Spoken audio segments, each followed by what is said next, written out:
This is Joe Smith from the Midwest Football Podcast. Please remember to like, subscribe, and leave a comment. It all helps us grow our show. Look for our full show, too, anywhere you find podcasts. Links below. I liked their draft, especially early. It was full on Steelers drafting. They went out and got one of the better offensive tackles in the draft, Broderick Jones out of Georgia. I thought he was a fantastic fit for Pittsburgh. Agreed. He is a high upside athletic guy that needed a little bit more experience, needed a little bit coaching up on his technique. And we know Pittsburgh can do exactly that. Mm-hmm. Then they trade to the first pick of the second round and get Joey Porter Jr. Legacy. Yep. Who's already been at the Super Bowl with his dad. What was it? 24 years after they drafted his father? I mean, that's cool. Who was a career Steeler and as good as anybody that has played in recent memory for them. Have you seen the picture of his dad winning the Super Bowl holding him when he was a child? Yeah, that was so cute. And the Steelers, I think, were putting out that picture once again through their social media. I mean, it's such a win to not only get a guy that people thought might go in the top 10 or at least top 20 in the first round, and you get him in the second. Mm-hmm. Yeah, you make that trade. That was a definite win. Yeah, Keanu Benton in the second, also a big meaty defensive tackle. I really liked him a lot too.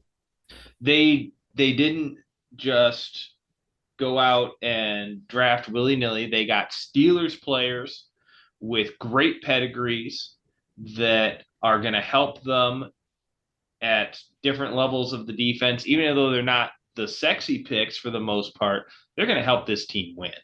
And even after those first three picks in the first two rounds, they got three other guys that I really loved in this draft.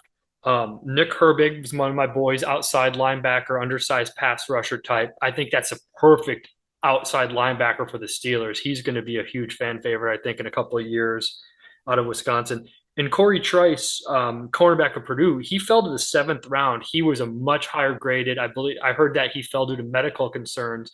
I don't think the Steelers have to start him right away, so they might be able to get a gem as late as the 7th. And then Darnell Washington, mammoth tight end out of Georgia. Pull up the sled, Darnell Washington sled at the combine. It is amazing how he can push a sled. Now, can he push a human? We'll see. But he did it at Georgia, and he's in a good spot because Pat Freiermuth is their starting tight end. He's really good all around. But worst case scenario, Darnell Washington, if he never develops as a passer, he's going to be a great blocking tight end when it comes to bulldozing your way into the end zone, which I think the Steelers are going to like, especially when combined with Broderick Jones, teammate out of Georgia and now teammate in Pittsburgh. And it might be my favorite draft. I mean, I think they hit on pretty much every pick they took. And I love that about that, in my opinion, or at least guys that I like with my evaluation. And Broderick Jones, I really, really love. I can't say enough good things about him. I know, Joe, you already went over it, but he was one of the three tackles that made me excited for the Bears to trade back, whether it be Paris Johnson, who I think is the best, but he went up, 6 overall, to Darnell Wright, who the Bears took, to Broderick Jones, who the Steelers took. I think you can't go wrong with any of those three guys. It's a pretty good top tier, and I think that the Steelers really nailed the draft in Steelers style. It's really boring. A lot of defensive guys, a lot of trench guys. Even their offensive guy is more of a trench guy. And I think they did a good job, and I really loved it.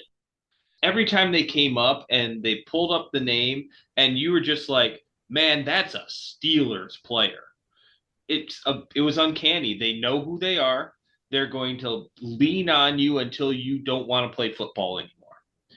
And once you hate football, that's when they win.